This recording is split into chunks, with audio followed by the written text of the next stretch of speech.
Today is a pretty interesting week in gaming as we have two very different stories that are coming up that are linked in a kind of unexpected way. We have the release of Halo Infinite, the Microsoft shooter that was delayed for a full year after it was supposed to be a release game for the Xbox Series X last holiday.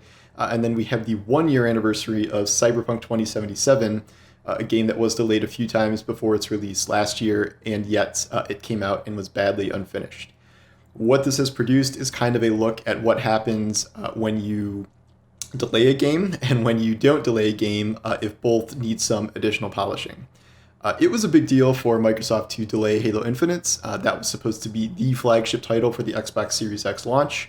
It gave Microsoft effectively no big name exclusive games during that launch window for their brand new console, which was a deeply uncomfortable feeling. It also was at a time where there was a lot of bad buzz around the game because they had just shown off a campaign preview that looked pretty bad, and they were kind of roasted on the internet for it. So they made the decision a few months ahead of launch that not just that they were going to delay it, they were going to delay it an entire year.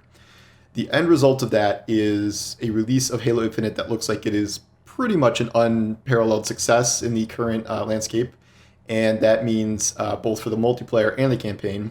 Microsoft launched the multiplayer early, and that has gotten rave reviews from pretty much everyone that has played it. The game has run into some issues here and there with adapting to the free-to-play live service model, and yet the core combat feels very polished, which is what an extra year will do.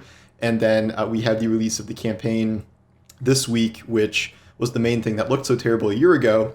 Now it's been polished up to be getting a lot of pretty solid review scores, and it is landing on a lot of people's Game of the Year lists, if not their number one for some people.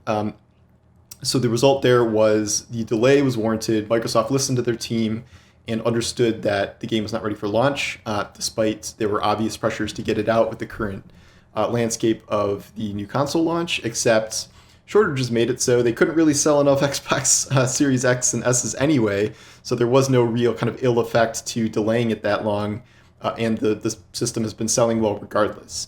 Now they have this kind of super fall window where they have both Forza and Halo coming out, and Sony doesn't really have anything to compare to that, although the PlayStation 5 is still selling out all over the place, so Sony doesn't really care. Cyberpunk is kind of the opposite case, and I think CDPR executives kind of got a little squirrely when the game had already been delayed for most of 2020. It was supposed to come out, I think, in April 2020, and then September 2020, and then it was delayed to December. So it had already undergone a number of delays. It had already been in production for years and years and years, and so they wanted to get it out there. Unfortunately, they did not listen to the pushback within their own company. The developers knew it wasn't ready and shipped it anyway and knew they would have to spend a lot of time fixing it. So what has happened there? Cyberpunk did sell extremely well right at launch. It sold 13 something million copies, which kind of dwarfed past sales for all CDPR games. However, the game is so problematic. They have spent a year, about a dozen patches and hot fixes, pretty much just fixing the game. Like there was not really been much new content added, not really quality of life features. It is almost entirely bug fixes and making sure the game performs on lesser hardware, i.e. older consoles, as well as it does on PC. And lately it's having a tiny bit of a renaissance a year later as it's gone on sale, and it does run a lot more smoothly and is a lot more playable on most platforms, but the kind of obvious conclusion there was CDPR would have benefited from another full year delay, and then the game could have just been released in this state. And even though it's still not perfect, I think we would be having a very different conversation, and CDPR would not have lost 60% of its stock value in just a year, which is exactly what's happened, and part of what sparked this investor lawsuit.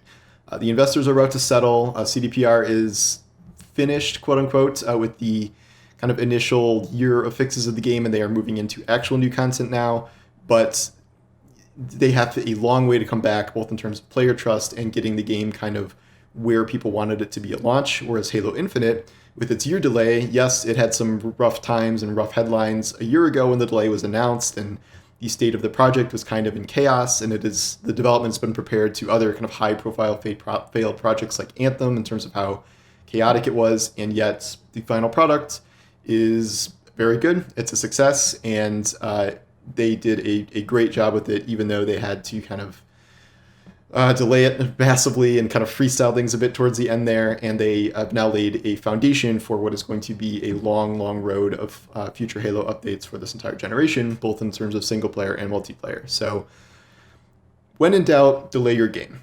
Investors might not love it, but if you don't delay your game and release it broken, they might sue you. So the safe bet is always to delay.